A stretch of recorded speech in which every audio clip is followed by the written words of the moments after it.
guys? It's David here. I'm hanging out with my buddy Jin, a fellow active duty Marine, also stationed here on Marine Corps Base Hawaii.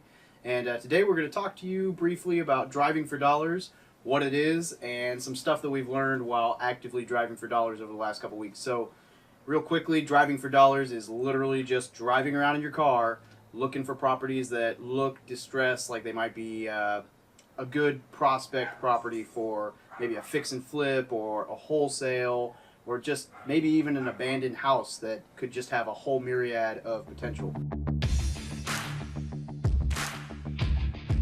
So we've been kind of doing this the last few weeks, and we just kind of wanted to talk to you guys about some of the stuff we've learned. All right. Glad to be here, David. Thanks for having me. So I guess the first topic I want to talk about is use technology. We are in the 21st century, you guys. And the way that I was taught to drive for dollars was to use pen and paper. What you do is you pull into a neighborhood, you write down the street name, and then you just write down the house numbers as you're driving along. And when you go home, you have to manually search the owner's information, and then you have to handwrite a letter or type out a letter, whichever you want to do, and send it to that person. What I do now is I actually use an app, and this app, they did not ask me to review them, they didn't ask me to plug them into this video, but I'm just going to share what I use and what has worked for me. So I use an app called Deal Machine, and I think it's on both iOS and Android, but I use an iPhone, so I know it works for my phone and on iOS. And what it does, it just really makes the entire process a lot faster. What you do basically is you're driving around. David's in the driver's seat. I'm in the passenger seat. We see an ugly house, and I'm like, David, look! And he would stop. I'd whip out my phone, and I literally open the app, take a picture with it, and then the app will determine my current location.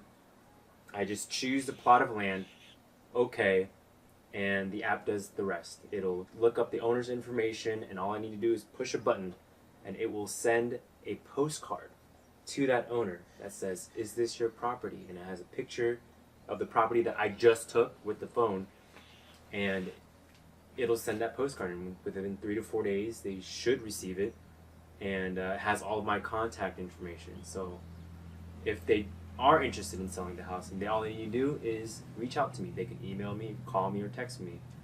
And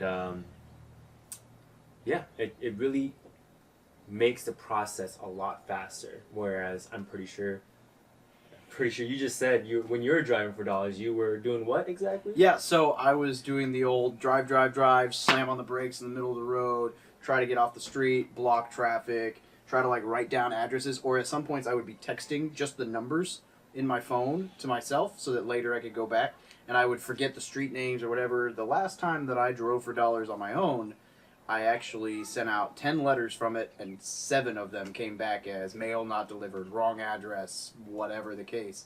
And it was just a total waste of my time. So this app that he's using, and really any technology like that, it'll just save you so much time, and probably stop you from wrecking your car, as I almost did once or twice. And that ties directly into point number 2, which is what we're going to talk about next, and that's going with a buddy. So there's a number of reasons that going with a buddy will make this process so much easier. Number 1 being you might not wreck your car because you're not going to be trying to drive, take pictures, write down addresses all at the same time. Number 2, and probably one of the more important ones, is that it's just more fun. Mm-hmm. So we have conversations about real estate, we get Starbucks, we do whatever we want, make a little road trip out of it, driving through neighborhoods, and we're having fun, but we're still looking for properties. Whereas when you go out on your own, it gets kind of old. You can only listen to the same song on the radio so many times and drive around in circles before you either get lost or it just gets really old and you'll call it quits before you really should have. The other reason that I recommend this is we've been doing some door knocking. So when you find a house that really has potential and it looks like the owner's home, there's nothing wrong with knocking on the door. Problem is that even after 3 years as a recruiter and actively talking to people out in public and breaking the ice and cold calling, I still get really nervous even to just knock on the door of a stranger because you never know what's going to happen. It could be they could be happy to see you. It could be not so happy to see you. It could be like yesterday where we had this guy who wouldn't open the door, talked to us through the window, and basically said, like, some words that I really shouldn't repeat, but I'm not selling was kind of the gist. You can fill it in as you want. But the reality is that if you get into a really tight situation and you don't have a buddy, it can get tricky, and you really just don't want to deal with that. So it's good to have a buddy for safety reasons. It's also just a whole lot more fun and just way more convenient, which leads us into point number 3. So our third point is to have a route planned before you go driving for dollars. The first time we went out together, we got a lot of properties. I think in about an hour we got 20 some properties. Yeah. And however, the last time we went out, we ran into a lot of the same roads because we didn't really plan. We just went out there. We tried to continue down the same roads, but we ended up circling right through the same neighborhoods we were at the week before. So I think we wasted at least 30 minutes of, we drove maybe 2 hours, 2.5 hours. Yeah. And, we didn't have a plan. We didn't have a route plan or set before we went out. And we just ended up wasting a lot of time. And we only got 16 houses, and we were out At least twice as long. Twice as long. So, yes, definitely make some sort of plan. We haven't figured out exactly how we're going to do that yet. Maybe, I don't know, go on to Google Maps and plot a route or something. And I'll still have to look it up and figure out how we're going to do that. But, yes, make sure you plan your route. And also, that'll also help out in the future. So, let's say way later on, you're like, hey, I don't think I touched that neighborhood. And then you can just go look back at the history of your routes and be like, wait, no, I did. Absolutely. I don't have to go through there again. So you don't waste an entire day driving out to another neighborhood only to find out that you've already went through that. So that is point 3. Plan your routes. On that note, go ahead and comment if you have an idea to help us streamline how to make sure we're not retracing our routes and getting lost in neighborhoods. Because maybe something you've got is the revolutionary new idea that we're looking to use. Because right now, we spent a lot of time passing the same house, which is all my doing because I was the driver. So, point number 4. This is the point about what I was joking about is hoarders versus flippers. And what I mean by that is that I was very guilty of this yesterday, of going, ooh, house! And then he would say, no, the house is fine, they just have a lot of crap in their garage or in their front yard. And he was absolutely right. And obviously I catch on, but when you first look at a house that has just a ton of stuff piled up in the carport or maybe the front yard or whatever, it looks kind of like something from back home where I'm from, where there's like cars on cinder blocks and a bunch of rednecks just dump their crap everywhere in their yard, which is not very common out here in Hawaii. So it kind of raises a red flag. But the reality is that just having a lot of stuff, it may just be they don't have a lot of storage in their house. And so what we realize is that what you need to be looking for, there's a couple key things that we look for, one of which is landscaping. So that may be that the grass is like 3 feet tall and you could get lost in your own front yard and end up fighting a minotaur. Or that could just be that there's trees that are overhanging the roof. And like this house that we walked up to the other day, you couldn't even see the front door through all the trees and shrubs and grass and just crap. We thought it was abandoned until we drove by and there was a car there. It was kind of a weird scenario. Like the car was, like the trunk was open. I think a door was open. There was no one in the car. Car had been off for a long time. Guy was like in his PJs in the house. I don't know. But just looking for things that most people would maintain on their property and they've stopped. So paint peeling, fascia or gutters falling apart, landscaping just gone to crap. And all of those things are just way better than looking at someone who just has a lot of stuff in their yard. And that's something that we would have sent.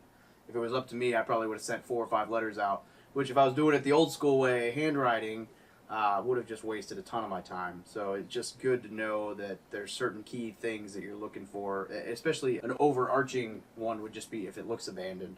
And you'll get the gist of that as you're driving around. But if it looks like there's just no way anyone lives there, probably exactly what you're looking for. All right. That was 4.